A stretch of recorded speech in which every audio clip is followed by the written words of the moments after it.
Bismillahirrahmanirrahim. Assalamualaikum warahmatullahi wabarakatuh. Alhamdulillahirabbil alamin. Wabihi nasta'in ala umurid dunya waddin. Wassalatu wassalamu ala asyrafil anbiya'i wal mursalin. Nabiyyina Muhammad wa ala alihi wa sahbihi ajma'in. Wa man ihtada bihudah wattaba'a atharahu ila yaumiddin. Rabbi shrah li sadri wa yassir li amri wahlul 'uqdatam min lisani yafqahu qawli. Allahumma inna nas'aluka ilman nafi'a wa rizqan thayyiba wa amalan mutaqabbala. Kaum muslimin wal muslimat, para jemaah Masjid Namirah yang semoga senantiasa dirahmati dan diberkahi oleh Allah Subhanahu wa taala. Alhamdulillah, kita bersyukur kepada Allah Subhanahu wa taala yang banyak melimpahkan kepada kita nikmat-nikmatnya yang tak terhitung jumlahnya. Allah Subhanahu wa taala masih memberikan kita nafas. Allah Subhanahu wa taala masih memberikan kita kaki untuk melangkahkan kaki kita. Allah Subhanahu wa taala masih memberikan kesempatan, kekuatan dan kemudahan kepada kita. Allah masih memberikan sisa umur kepada kita sehingga kita bisa beraktivitas dan mengumpulkan bekal-bekal untuk kampung akhirat. Salah satunya kita hadir di majelis-majelis ilmu seperti ini. Tujuannya adalah agar kita semakin dekat dengan Allah Subhanahu wa taala. Agar kita semakin baik amal ibadah kita. Inilah tujuan utama kita ngaji. Seorang ulama bernama Sufyan Ats-Tsauri rahimahullah pernah mengatakan, innama yutlabul ilmu liyuttaqallah. Ilmu itu dicari, ilmu agama itu dicari, tujuannya adalah liyuttaqallah, agar kita semakin bertakwa sama Allah Subhanahu wa taala. Agar kita menjadi hamba-hamba yang bertakwa sama Allah Subhanahu wa taala, melaksanakan perintah-perintahnya dan menjauhi larangan-larangannya. Itu tujuan utama kita ngaji ilmu agama. Kita ngaji ilmu agama bukan cuma sekedar biar ketemu sama teman kita, biar rame-rame. Bukan itu tujuan kita ngaji ilmu agama. Kita ngaji ilmu agama tujuannya agar kita beribadah kepada Allah dengan benar. Akidah kita benar, ibadah kita benar, akhlak kita semakin baik. Itu tujuan inti kita belajar ilmu agama. Oleh karenanya, sangat penting bagi kita menghadiri majelis-majelis ilmu, kajian-kajian seperti ini. Agar melembutkan hati kita. Untuk menguatkan iman kita. Sahabat Abdullah bin Mas'ud, semoga Allah meridhoinya, pernah mengatakan, carilah hati kalian di 3 tempat. Pertama, di majelis-majelis ilmu, kajian-kajian. Yang kedua, saat kalian membaca Al-Quran. Yang ketiga, saat kalian sendirian, menyendiri, tengah malam, sholat, sendirian, merenung. Jika kalian tidak mendapati hati kalian di 3 tempat ini, hati kalian tidak bergetar di 3 tempat ini, saat ikut pengajian, saat membaca Al-Quran, saat sendirian, maka ketahuilah ya bahwa hati kalian telah mati. Mintalah kepada Allah SWT untuk memberikan kepada kalian hati, karena kalian sebenarnya tidak memiliki hati. Ya. Majelis-majelis ilmu tujuan utamanya adalah untuk menghidupkan hati kita. Karena sebagaimana kata Imam Ahmad, hajatun nasi ilal ilm asyaddu min hajatihim ila ta'ami wasyarab. Kebutuhan manusia kepada ilmu agama itu lebih penting daripada manusia butuh kepada makan dan minum. Kalau badan ini butuh makan, butuh minum, kalau nggak dikasih makan, lemes, sakit, bahkan bisa mati. Begitu juga hati ini.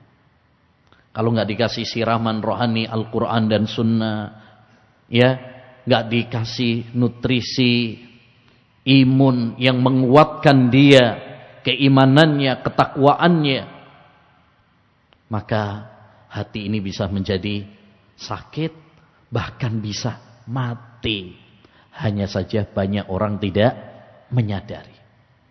Maka ma'asyiral muslimin rahimani wa rahimakumullah, sangat penting bagi kita untuk terus semangat ngaji ilmu agama dan terus berdoa kepada Allah Subhanahu wa taala agar Allah menambahkan ilmu yang bermanfaat kepada kita. Makanya di antara doa yang diajarkan oleh Nabi, Allahumma inni as'aluka ilman nafi'a wa rizqan thayyiba wa amalan mutaqabbala. Ya Allah, aku memohon kepadamu ilmu yang bermanfaat. Kita minta sama Allah. Sebelum minta rizki, sebelum minta amal ibadah yang diterima, nomor satu yang diminta oleh Nabi adalah ilmu. Kenapa? Karena kita nggak mungkin bisa membedakan, ya, rizki yang halal dan rizki yang haram tanpa ilmu. Kita tidak mungkin bisa membedakan amalan yang diterima sama amalan yang nggak diterima, yang sesuai sunnah dan yang tidak sesuai sunnah tanpa ilmu agama. Makanya penting sekali kita ngaji ilmu agama yang bersumberkan Al-Quran dan Sunnah, ini penting sekali. Ma'asyiral muslimin rahimani wa rahimakumullah. Kita hidup di zaman yang penuh dengan fitnah, sehingga sangat butuh untuk selalu diingatkan dengan Al-Quran dan Sunnah sebagai pedoman hidup kita. Ya, Pak, kita aja kalau bepergian nggak ada petunjuk jalan, itu nyasar. Makanya di mana-mana di pinggir jalan itu ada petunjuk jalannya. Mau ke Malang, mau ke Surabaya, ini ada petunjuk arahnya. Begitupun kita dalam perjalanan menuju surga ini butuh petunjuk arah. Dan petunjuk arah kita adalah Al-Quran dan hadis Nabi Muhammad SAW. Makanya Allah mensifati di dalam Al-Quran itu sebagai huda. Hudal linnas, hudal lil muttaqin, petunjuk bagi manusia, petunjuk bagi orang-orang yang bertakwa. Demikian juga hadis-hadis Nabi Muhammad SAW.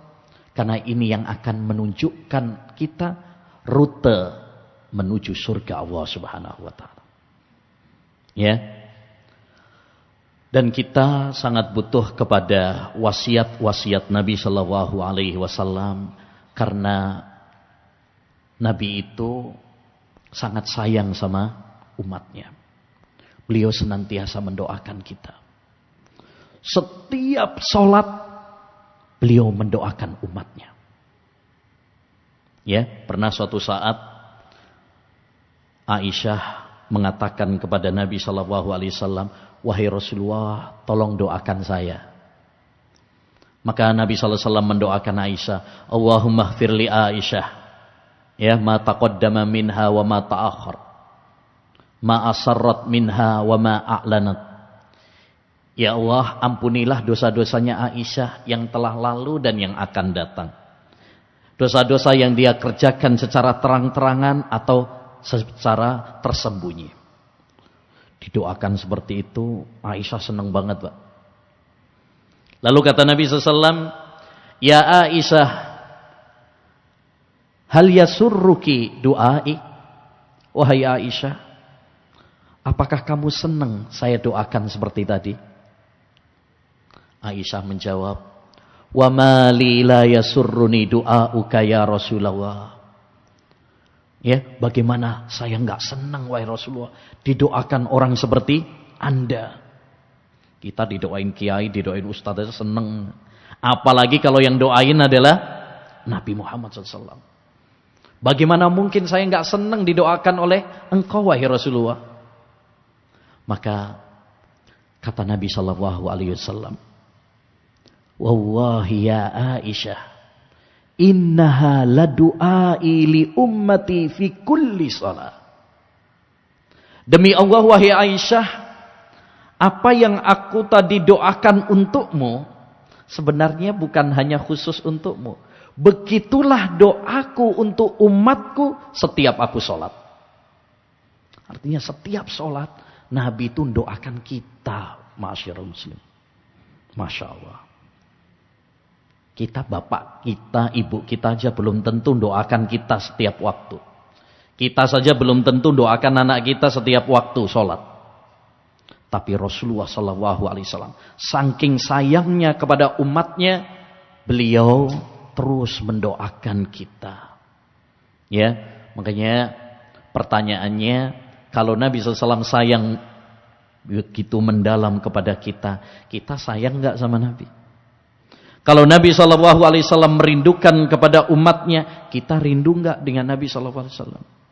Ya, nah, salah satu bentuk kasih sayang Nabi SAW, beliau itu memberikan wasiat-wasiat berharga sebagai pedoman pelajaran bagi umatnya. Di antaranya yang akan kita kaji secara singkat adalah sebuah hadis tentang 9 wasiat Nabi untuk sahabat Abu Darda. Ya, Nabi pernah berwasiat kepada salah seorang sahabatnya namanya Abu Darda. Dan satu kaidah penting yang perlu kita bahas supaya nanti tidak disalahpahami. Ketika Nabi SAW itu memberikan wasiat kepada salah satu sahabat, itu bukan berarti untuk seorang sahabat itu saja. Ya, para ulama menegaskan al-khitabu lin nabi li ahadin minas sahabah khitabun li jami'il ummah. Wasiat Nabi, nasihat Nabi, perintah dan larangan Nabi kepada salah satu sahabat itu mencakup untuk seluruh umat juga.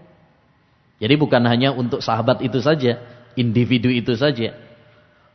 Umatnya Rasulullah SAW yang lainnya pun masuk dalam wasiat tersebut. Jadi ketika judul pembahasan kita 9 wasiat Nabi untuk sahabat Abu Darda, jangan dipahami, itu untuk Abu Darda aja, kalau kita mah enggak. Bukan begitu. Ketika Nabi menasihati satu sahabat, itu artinya untuk semua umatnya juga. Ya. Baik, mari kita baca hadis Nabi SAW ya, yang memberikan wasiat kepada Abu Darda. Nanti kemudian kita bahas wasiat tersebut satu persatu. Ausani Rasulullah SAW bitis'in. Kata Abu Darda, Rasulullah SAW pernah berwasiat kepadaku 9 wasiat. Wasiat itu artinya kalimat yang singkat tapi padat, ya, yang berisi pesan-pesan berharga. Itu namanya wasiat. Ada 9 wasiat yang diwasiatkan Rasulullah kepadaku. Yang pertama, la tusyrik billahi syai'an wa in kutti'ta aw hurrikta. Janganlah kamu berbuat syirik kepada Allah Subhanahu wa taala dengan siapapun dan apapun, walaupun kamu dipotong-potong atau dibakar. Jangan pernah menyekutukan Allah. Jangan pernah menduakan Allah Subhanahu wa taala. Ini yang pertama. Yang kedua, wala tatrukanna sholatal maktubata muta'ammidan wa man tarakaha muta'ammidan bari'at minhu dhimmah. Jangan pernah tinggalkan sholat 5 waktu. Sholat wajib. Siapa yang meninggalkan sholat 5 waktu, maka lepas dari penjagaan Allah Subhanahu wa taala. Allah enggak akan menolongnya, Allah enggak akan menjaganya. Dan kalau Allah enggak menjaga seorang hamba, itu artinya kesengsaraan. Yang ketiga, wala tashrabannal khamra fa innaha miftahu kulli syarr. Jangan minum khamr. Khamr itu adalah minuman-minuman yang memabukkan, yang merusak akal. Kenapa? Fa innaha miftahu kulli syarr. Karena khamr itu adalah sumber semua kejahatan. Pembunuhan, perzinaan, pertengkaran, permusuhan. Ya, ucapan-ucapan kotor, perceraian. Itu gara-gara apa? Minum khamr. Maka dilarang. Wa ati walidaik wa in amaraka an tahruja min dunyaka fahruj lahuma. Taatlah kepada kedua orang tuamu. Jika kedua orang tuamu memerintahkan kamu untuk keluar, ya, maka keluarlah. Ini tentang anjuran berbakti kepada kedua orang tua dan larangan durhaka kepada kedua orang tua. Wala tunazi'anna wulatal amri wa in ra'aita annaka anta. Dan jangan kamu memberontak pemimpin, pemerintah, walaupun kamu merasa di atas kebenaran. Walaupun kamu merasa benar, jangan kamu memberontak para pemimpin. Wala tafirra minaz zahfi. Jangan lari dari medan perang. Wa in halakta wa farra ashabuk. Sekalipun kamu binasa dan semua teman-temanmu ya berlarian. Enggak boleh ya lari dari medan perang. Itu termasuk dosa besar.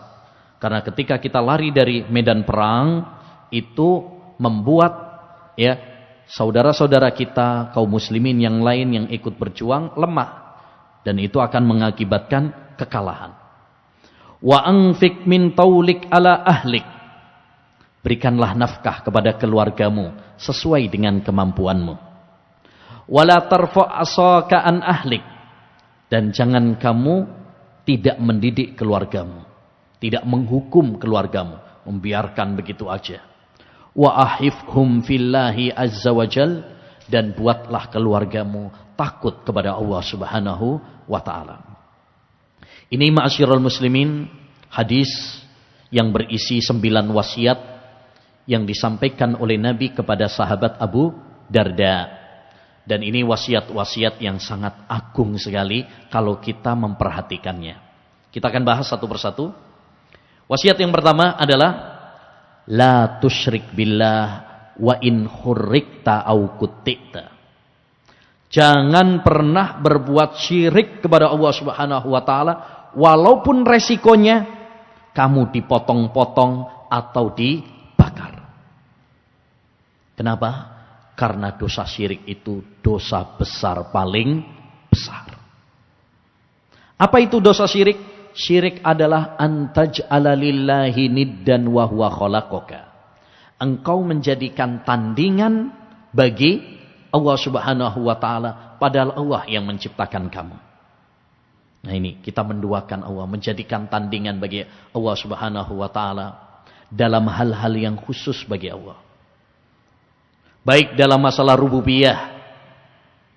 Ya, kalau misalkan ada orang yang beranggapan bahwasanya ada yang mengatur alam semesta ini selain Allah, itu berarti syirik, Pak. Kalau ada ini yang ngatur gunung, yang ngatur laut, ini ada penunggunya. Ada yang ngatur. Ya. Nah, ini harus dikasih apa? Dikasih sesajen. Harus dikasih tumbal, kalau enggak ngamuk mereka. Nah, ini hati-hati. Ini termasuk perbuatan syirik kepada Allah Subhanahu wa taala. Ya. Yang kedua, dalam ibadah. Kalau seorang menyerahkan ibadah kepada selain Allah Subhanahu wa taala, dia berdoa kepada selain Allah, dia menyembelih untuk selain Allah Subhanahu wa taala. Ya. Dia bertawakal, bergantung kepada selain Allah, ini juga namanya syirik. Karena ibadah hanya diperuntukkan kepada Allah saja. Sebagaimana dalam surat Al-Fatihah yang selalu kita baca dalam solat-solat kita. Iyyaka na'budu wa iyyaka nasta'in. Hanya kepada Engkau ya Allah kami beribadah dan hanya kepada Engkau kami minta pertolongan.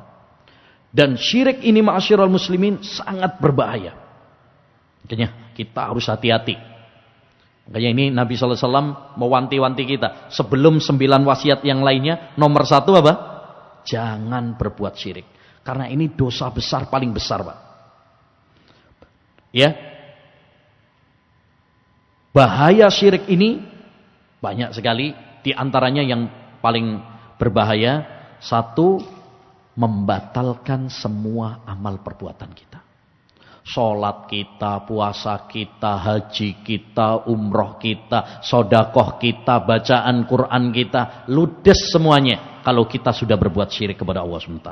Na'udzubillah min dzalik. Allah berfirman, la in asyrakta la yahbatanna amaluka. Kalau kamu berbuat syirik, batal semua amal perbuatan. Gak ada faedahnya, ludes. Ya, ibaratkan orang sudah bikin skripsi ya 500 halaman terus kena virus, hilang semuanya. Ya. Di antara bahaya syirik ini juga adalah Allah haramkan surga baginya dan dia akan kekal di neraka selama-lamanya. Innahu may yusyrik billah faqad harramallahu alaihil jannah wa ma'wahun nar wa ma lidh-dhalimin min ansar. Barang siapa yang berbuat syirik kepada Allah, Allah haramkan surga baginya. Kalau sudah diharamkan surga baginya, ya pasti masuk neraka. Dan itu adalah kerugian. Yang kedua, wala tatrukanna sholatal maktubah. Jangan pernah meninggalkan sholat 5 waktu, sholat yang wajib. Faman tarokas sholatal maktubah bari'at minhu dhimmah. Siapa yang meninggalkan sholat 5 waktu, ya lepas dari penjagaan Allah Subhanahu Wa Taala. Nah ini, setelah tadi masalah pertama masalah tauhid, jangan nodai tauhid kita dengan kesyirikan. Wasiat yang kedua, jangan pernah tinggalkan sholat. Karena sholat ini rukun Islam yang kedua. Sholat ini adalah ibadah satu-satunya yang paling sering disebut di dalam Al-Quran. 100 kali Allah sebut kata sholat dalam Al-Quran. Sholat adalah satu-satunya ibadah yang Allah wajibkan di atas langit. Ibadah-ibadah yang lainnya itu Allah wajibkan di atas bumi, lewat perantara Jibril. Tapi khusus sholat, ya Allah wajibkan langsung di atas langit, gak pakai perantara Jibril, langsung kepada Nabi Muhammad sallallahu alaihi wasallam. Salat juga adalah termasuk wasiat Nabi terakhir. Sebelum detik-detik kematiannya, sebelum Nabi sallallahu alaihi wasallam ya meninggalkan dunia ini, beliau berpesan, as-shalah, as-shalah. Jagalah salat kalian, jaga salat kalian, jangan pernah tinggalkan. Salat juga adalah amalan yang pertama kali nanti dihisab oleh Allah Subhanahu wa taala besok pada hari kiamat. Makanya Nabi mewanti-wanti kita jangan pernah tinggalkan salat. Ini wajib hukumnya. Bahkan Nabi sallallahu alaihi wasallam mengatakan, memperingatkan kepada kita jangan sampai meninggalkan salat ini. Al-ahdul ladzi bainana wa bainahumus shalah, faman tarakaha faqad kafar. Perjanjian antara kita dengan mereka adalah solat. Siapa yang meninggalkan solat, berarti dia telah kafir. Ya, maka kita yang ngaku sebagai seorang muslim, jangan sampai meremehkan masalah solat 5 waktu ini. Baik, solat 5 waktu ini sudah gampang banget. Coba pertama kali Allah wajibkan berapa? 50. Kemudian Nabi SAW ketemu sama Nabi Musa. Kata Nabi Musa, wahai Muhammad, minta diskon sama Robmu, ya, minta kortingan. Kalau 50 berat kayaknya. Ya, akhirnya Nabi SAW memohon kepada Allah SWT supaya dikurangi, diringankan. Bolak-balik, mondar-mandir Nabi Muhammad sampai yang tadinya 50 jadi cuman 5. Itu pun sekarang banyak di antara saudara-saudara kita yang meninggalkan sholat. Nah ini sangat disayangkan. Maka mari ya kita peduli dengan sholat ini. Sholat ini sangat penting sekali. Kebahagiaan kita, ketenangan kita adalah di dalam sholat. Seberat apapun masalah kita, jangan pernah tinggalkan sholat. Justru kalau kita meninggalkan sholat, ya hidup ini akan penuh dihantui dengan kesengsaraan, kesedihan dan kemelaratan. Wasta'inu bis-sabri was-shalah. Mintalah bantuan kalian dengan sabar dan salat. Musibah apapun, ujian apapun, seberat apapun itu, kalau kita salat, kita akan tenang. Ya, kita akan tenang. Tapi kalau salat sudah kita tinggalkan, ya, maka pondasi-pondasi agama akan runtuh dari kita. Yang ketiga, wasiat Nabi sallallahu alaihi wasallam yang ketiga, wala tasrabannal khamra, jangan minum khamr, fa innaha miftahu kulli syarr, karena khamr itu adalah sumber dan kunci semua kerusakan. Ini wasiat Nabi. Jangan minum khamr. Apa sih khamr itu? Khamr adalah kullu ma khamarul aqla. Setiap yang merusak akal, bikin akal nggak sadar. Orang kalau mengkonsumsi itu, baik benda padat atau benda cair, maka akalnya ini nggak normal, nggak sadar dengan apa yang dia ucapkan, nggak sadar dengan apa yang dia lakukan. Ya, bisa benda cair, bisa benda padat. Dan sekarang namanya macam-macam, walaupun bukan khamr. Nabi SAW mengatakan, la yasrabanna nasun min ummatil khamra wa yusammunahu bighairi ismih. Akan ada di antara umatku ini yang minum khamr, tapi menamai khamr bukan dengan khamr. Dinawai dengan whisky, brandy, ya, narkoba, oplosan, pil koplo, toa. Selagi kita mengkonsumsinya, meminumnya, terus akal kita jadi nggak sadar, maka itu namanya khamr. Apapun namanya, karena nama bisa diganti-ganti. Ya, ini air putih ini, kalau ditulisi khamr, hukumnya apa? Halal apa haram? Tulisan itu khamr. Isinya air putih. Halal apa haram? Halal. Walaupun tulisannya khamr. Tapi kalau saya balik, isinya khamr, tapi tulisannya minuman segar.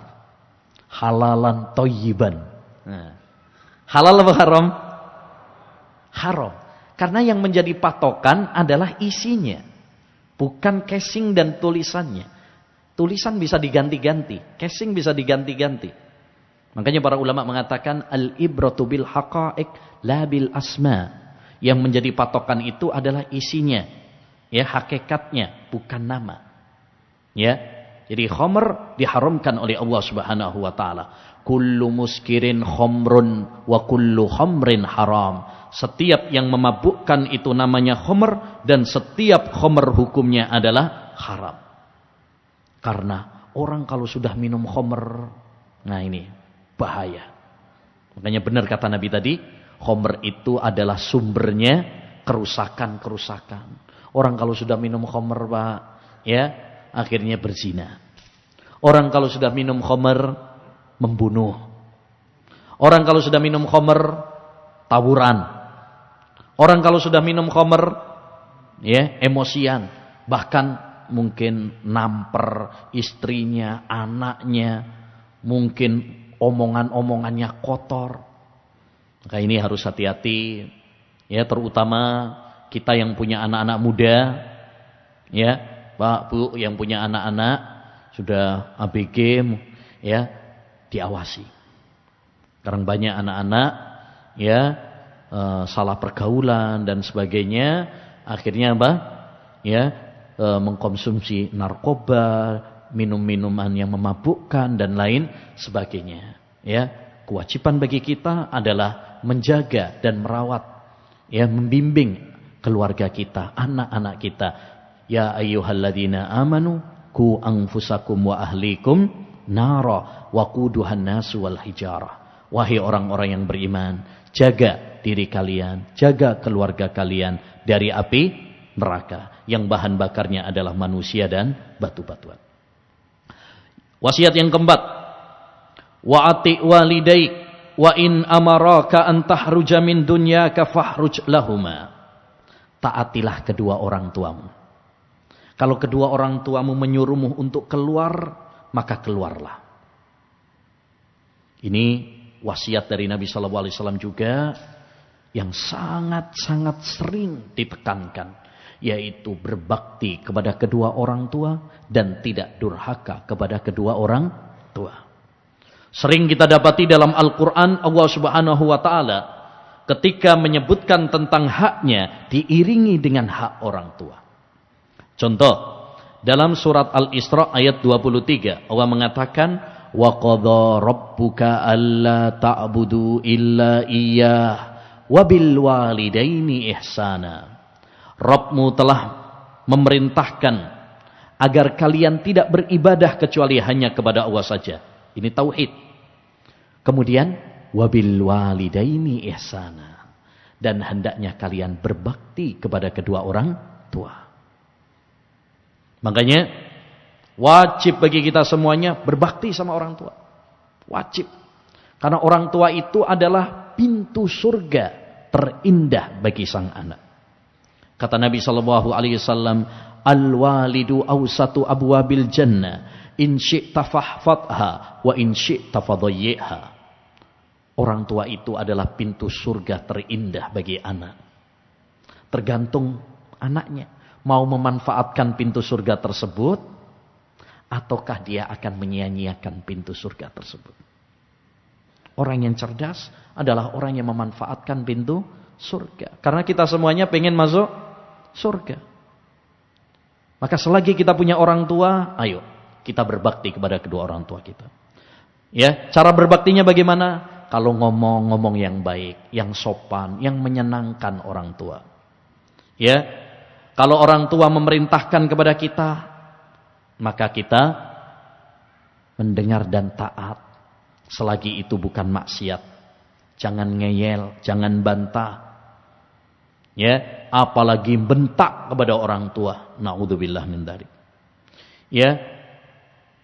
Kemudian di antara bentuk berbakti kepada orang tua juga adalah tawadhu. Kita harus merendah kepada kedua orang tua. Jangan sombong, jangan sok-sokan. Menteng-menteng kita pendidikannya lebih tinggi daripada orang tua kita. Ya, sehingga kita sombong di hadapan orang tua kita. Jangan. Di antara bentuk berbakti kepada orang tua juga, kita doakan orang tua kita.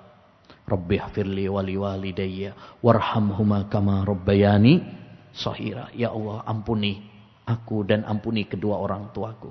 Sayangi keduanya sebagaimana mereka menyayangi aku sejak kecil. Doakan orang tua kita. Itu cara-cara berbakti kepada kedua orang tua. Dan ingat, sebesar apapun ya perbuatan baik kita kepada orang tua, itu belum membalas jasa kebaikan orang tua kepada kita. Walaupun kita memberikan sepenuh kekuatan kita, waktu kita, apa yang kita punya untuk berbakti kepada orang tua kita, percayalah, itu belum sepadan dengan jasa dan kebaikan orang tua kepada kita. Pernah ada seorang datang kepada Ibnu Umar. Wahai Ibnu Umar, aku datang dari Yaman. Aku gendong ibu saya. Tawaf, sa'i, aku gendong terus. Mulai dari Yaman ke Mekah saya selalu gendong dia. Apakah aku telah membalas jasa ibuku? Apa jawaban sahabat Ibnu Umar? Belum. Tidak. Ya, walaupun satu nafas yang dihembuskan oleh ibumu tatkala melahirkan kamu. Ya. Jadi belum sepadan. Makanya ma'asyiral muslimin rahimani wa rahimakumullah, satu wasiat yang sangat penting dari Nabi sallallahu alaihi wasallam ini sangat perlu untuk kita perhatikan, yaitu agar kita berbakti kepada kedua orang tua kita. Jangan pernah durhaka kepada kedua orang tua kita, karena durhaka kepada kedua orang tua adalah termasuk dosa besar. Ya. Nah, bahkan di dalam agama Islam itu mengatakan aja nggak boleh. Wala taqul lahuma Uf wala tanharhuma. Jangan kamu mengatakan kepada kedua orang tuamu, ah. Ini biasanya anak-anak kalau disuruh orang tuanya, itu nggak boleh.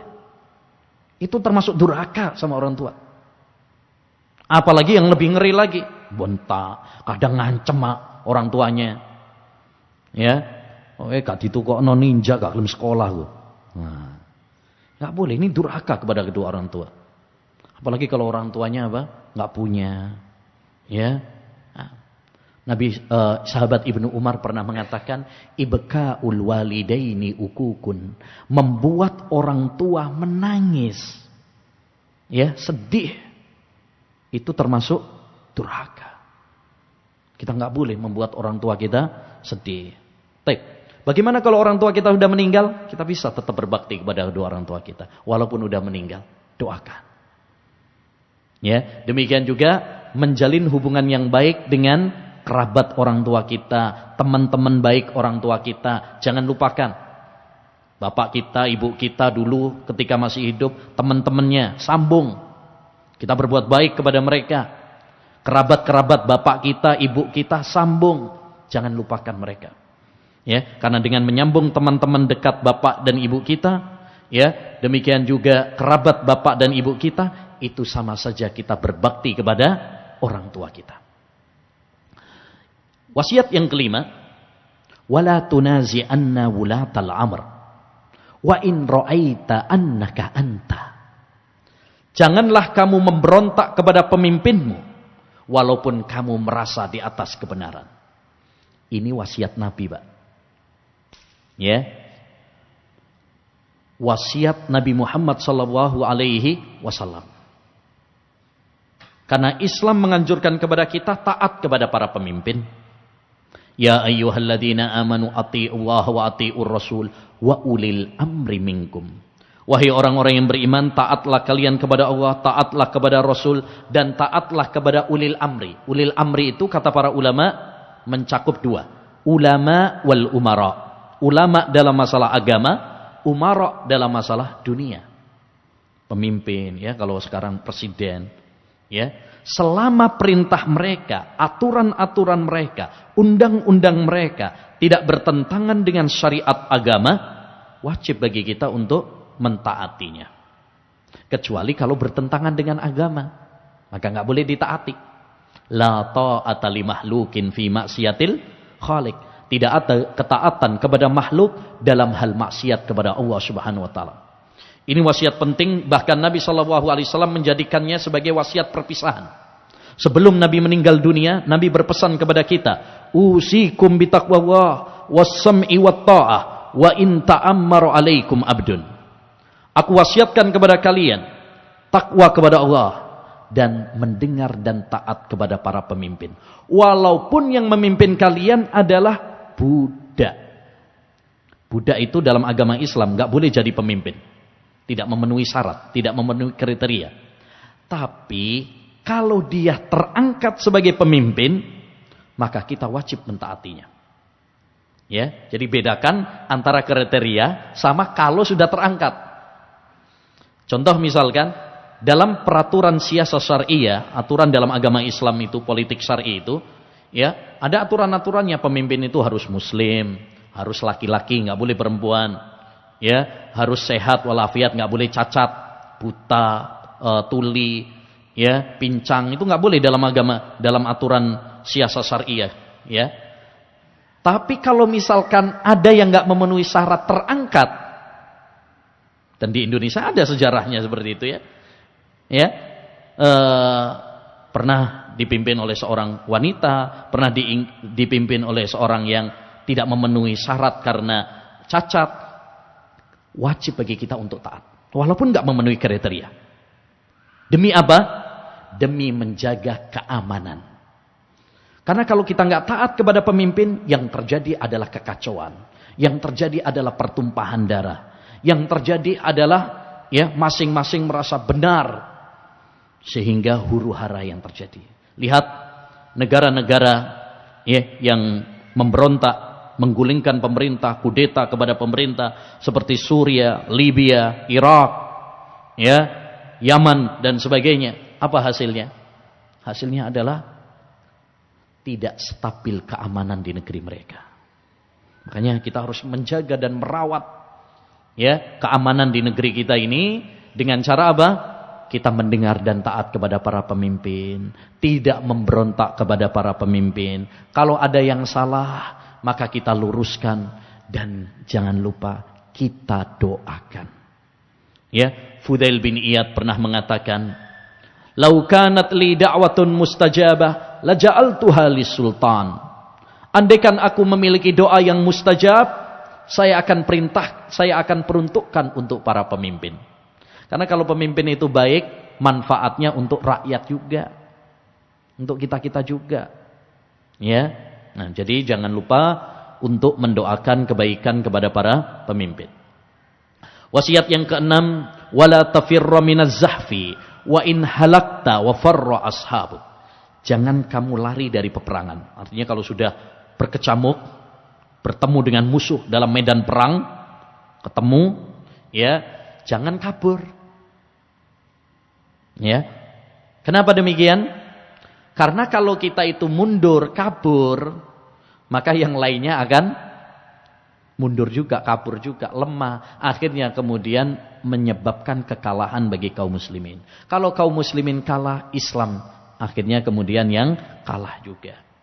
Nah, ini dilarang oleh Nabi SAW. Bahkan ini termasuk ijtanibus sab'al mubiqat. Jauhilah kalian 7 dosa besar yang membinasakan. Salah satunya adalah al-firaru minaz zahfi, lari dari medan perang. Ya, ibaratkan kalau tarik tambang, terus ada salah satu grup kita lepas tangan, ya yes, alamat kalah itu.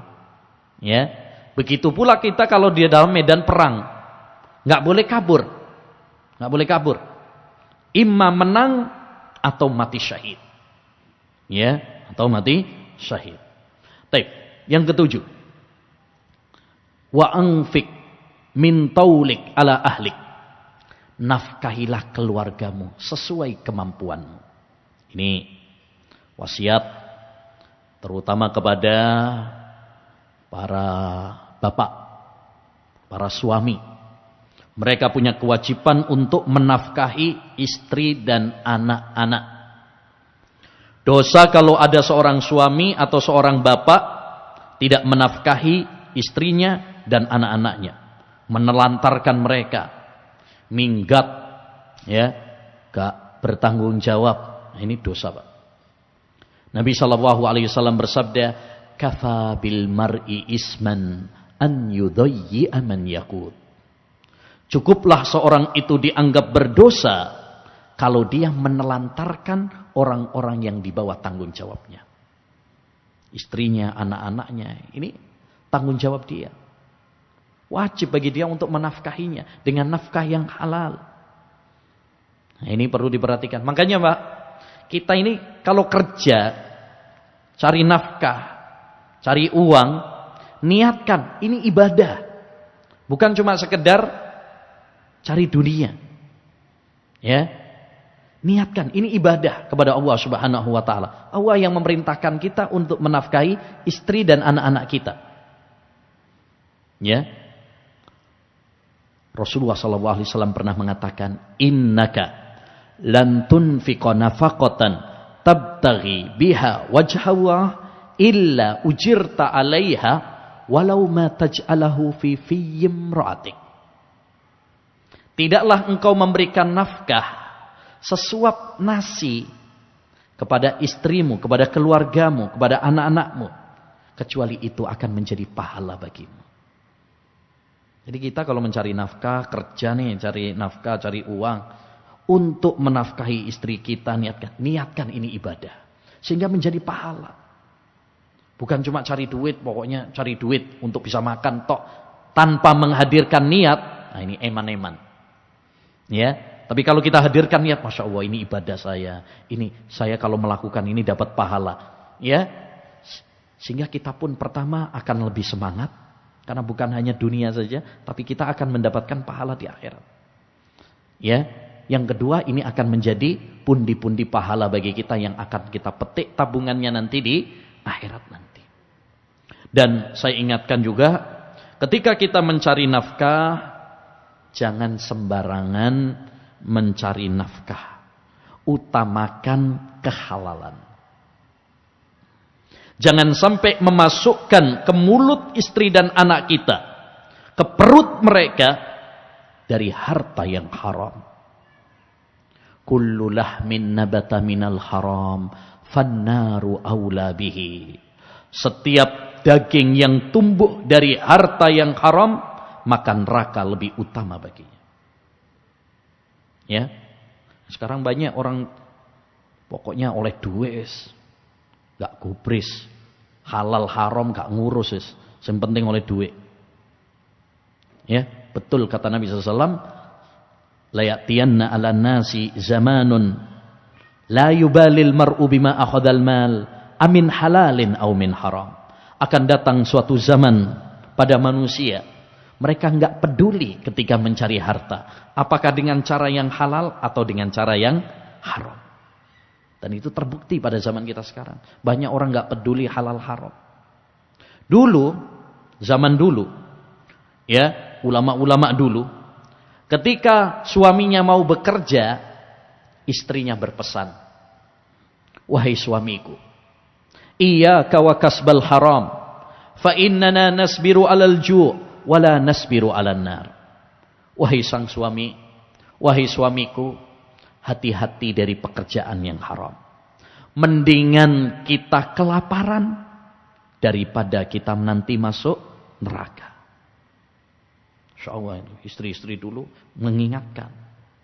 Enak kalau punya istri seperti ini mengingatkan kita. Ya. Nah, ini istri yang solehah ini. Ya. Sing repot kalau istrinya wis ngancem. Pokoknya Mas, ya, mbuh gimana caranya, yang penting oleh duit.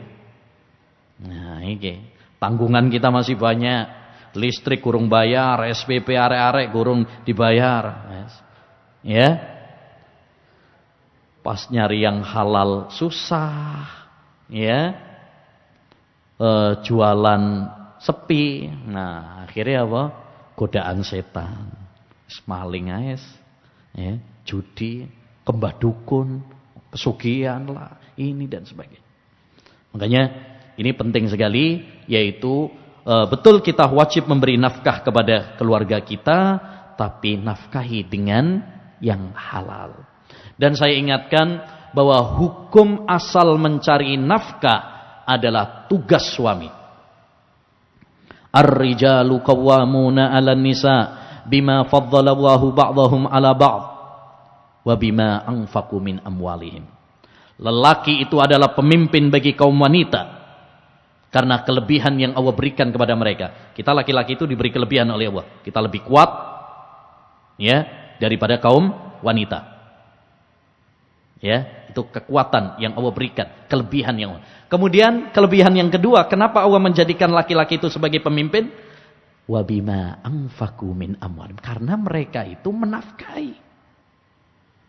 Nah, jadi mencari nafkah itu tugas intinya adalah bagi suami. Ya, istri 0% kewajiban mencari nafkah. Jangan bebankan kepada para istri. Istri itu sudah punya tugas banyak. Ya, dia masak, dia mencuci, bersih-bersih, merawat anak, ya, dan sebagainya. Tapi kalau mau membantu, ya nggak apa-apa juga. Nggak apa-apa, tapi bukan kewajiban istri. Kalau istrinya misalkan nggak mau, jangan dipaksa juga. Karena aslinya bukan tugas dia. Itu bukan kewajiban dia. Kewajiban mencari nafkah adalah kewajiban suami. Istri 0%. Ya. Nah, ini yang perlu dipahami oleh kita semuanya. Baik, yang kedelapan, wala tarfa asaka an ahlik. Janganlah kamu membiarkan keluargamu enggak mengurus mereka, enggak membimbing mereka, enggak mendidik mereka. Nah, dibiarkan aja. Tugas orang tua adalah mendidik, membimbing istri dan anak-anaknya. Ini tugas paling berat dan paling mulia. Allah berfirman dalam surat At-Tahrim ayat 6, ya ayyuhalladzina amanu qu anfusakum wa ahlikum nara wa quduhan nasu wal hijarah. Wahai orang-orang yang beriman, jagalah diri kalian, lindungi diri kalian dan keluarga kalian dari api neraka yang bahan bakarnya adalah manusia dan batu-batuan. Apa maksudnya melindungi diri kita dan keluarga kita dari api neraka? Ai allimuhum wa adibuhum, kata sahabat Ali bin Abi Thalib, yakni didiklah mereka, bimbinglah mereka dengan ilmu agama. Ya, ingat para bapak, para suami, para orang tua, kita semuanya akan berdiri di hadapan Allah. Kita semuanya akan ditanya sama Allah Subhanahu wa taala tentang tanggung jawab kita. Kullukum ra'in wa kullukum mas'ulun an ra'iyatih. Kata Nabi sallallahu alaihi wasallam, setiap kalian adalah pemimpin dan setiap kalian adalah akan ditanya oleh Allah tentang tanggung jawab kalian. Sebagai orang tua kita akan ditanya, sudahkah kita mendidik istri kita? Sudahkah kita mendidik anak-anak kita? Atau gak ngurus wis. Ya, sak karepmu lah. Ya. Nah, sebagian orang tua kadang nggak peduli dengan istrinya, ada anak-anaknya, diumbar gitu aja. Ya, dia melakukan kemaksiatan, melakukan dosa, dibiarkan begitu saja. Bahkan maaf, sekarang ini banyak orang tua kalah sama anak. Mau nasihati, wah, engkau malah minggat. Ya. Kita ini sebagai orang tua punya tanggung jawab. Ya, ada apa-apa kita yang kena. Itu di hukum dunia, belum lagi nanti hukum di akhirat. Maka didik ya istri kita, didik anak-anak kita, gandeng tangan mereka menuju surga Allah Subhanahu wa taala. Kita pengen bersama-sama untuk masuk surga bersama keluarga kita. Itulah reuni terindah. Walladzina amanu wattaba'athum dzurriyyatuhum biiman alhaqna bihim dzurriyyatahum. Allah berfirman dalam surat At-Tur ayat 21, orang-orang yang beriman dan keluarga mereka beriman juga, istrinya, anak-anaknya beriman, kami akan kumpulkan mereka kelak di surga. Kita tentu semuanya pingin untuk nanti bisa kumpul bersama dengan keluarga kita nanti di surga Allah Subhanahu wa taala. Yang terakhir, yang ke-8, yang ke-9, wa ahifhum fillahi azza wajal. Ya, buatlah mereka takut sama Allah Subhanahu wa taala. Yani pendidikan yang perlu kita tanamkan kepada istri dan anak-anak kita itu adalah khasyatullah. Takut sama Allah Subhanahu wa taala. Makanya pendidikan agama ini penting, Mbak, untuk istri kita, untuk anak-anak kita. Kita ajak istri kita, anak-anak kita ikut-ikut pengajian. Penting. Ya, ini salah satu cara untuk mendidik. Kasih tontonan-tontonan yang bermanfaat. Ya, jangan tontonan-tontonan yang malah merusak dan menjauhkan mereka dari agama Islam. Bacaan-bacaan pun demikian. Ya, kalau itu anak-anak kita, carikan sekolah-sekolah atau pesantren yang mendidik ya dengan pendidikan agama. Jangan salah pesantren. Kok salah pesantren kayak sing wingi nak Bandung itu yang viral itu. Ya, tiba-tiba apa? Ustate mencabuli apa? Santriwatinya sampai 21 santriwati. Nah, ini kalau kita salah pesantren atau salah sekolah. Ya. Jadi kita harus selektif juga. Hukum asalnya pendidikan itu tanggung jawab orang tua. Tapi kalau orang tua nggak bisa karena mungkin minimnya ilmunya atau minimnya waktunya, mungkin dia punya ilmu tapi nggak punya waktu, atau punya waktu tapi nggak punya ilmu, maka selektiflah, carikan sekolah-sekolah yang baik, yang menekankan agama, yang bisa mendidik anak kita akidahnya baik, ibadahnya baik, akhlaknya baik. Ya, karena itu yang paling penting. Apa artinya ijazah? Apa artinya rapot? Apa artinya gelar? Kalau anak kita rusak, ya, nggak ada artinya. Yang ditanya, ya, di hadapan Allah Subhanahu wa taala itu, man rabbuk, man nabiyyuk, ma dinuk. Nggak ada pertanyaan, ya, gelarmu apa? Rapotmu dulu berapa, ijazahmu berapa? Bukan itu yang ditanya sama Allah SWT. Nggak ada artinya nilai-nilai di kertas ijazah dan rapot, ya, kalau itu tidak membentuk karakter pada anak didik kita, pada anak putra putri kita, ya. Maka yang paling penting adalah bagaimana kita membentuk karakter pada putra dan putri kita menjadi hamba-hamba yang takut sama Allah, bukan takut sama manusia. Ini penting. Ya, kalau takutnya sama manusia, sama bapaknya, sama ibunya, ntar kalau nggak ada bapaknya, nggak ada ibunya, wah, aman. Kalau takutnya sama ustadznya, sama gurunya, ya berarti nanti kalau nggak ketahuan sama ustadznya, wes aman. Tapi kalau kita tanamkan dia takut sama Allah Subhanahu Wa Taala, dimanapun, kapanpun, ya, maka dia akan terjaga dari dosa. Karena pengawasan Allah tidak ada batasnya. Nabi Yusuf alaihi salam, ya, kenapa selamat dari godaan Zulaiha? Karena dia takut sama Allah Subhanahu wa taala. Zulaiha mungkin sudah menutup pintu jendela, pintu rumah, tapi dia lupa menutup satu pintu, yaitu pintu pengawasan dan penglihatan Allah Subhanahu wa taala.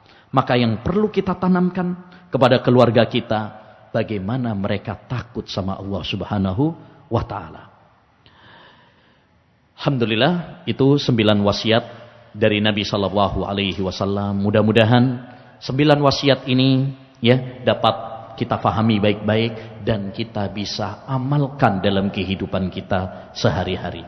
Ya, semoga apa yang telah kita pelajari di malam ini, ya, menjadi ilmu yang bermanfaat bagi kita, dan semoga Allah memberikan kemudahan dan kekuatan kepada kita untuk bisa menerapkannya dalam kehidupan nyata. Demikian kurang lebih mohon maaf, ya. Wassallallahu wasallam ala nabiyina Muhammad wa ala alihi wa sahbihi ajmain. Assalamualaikum warahmatullahi wabarakatuh.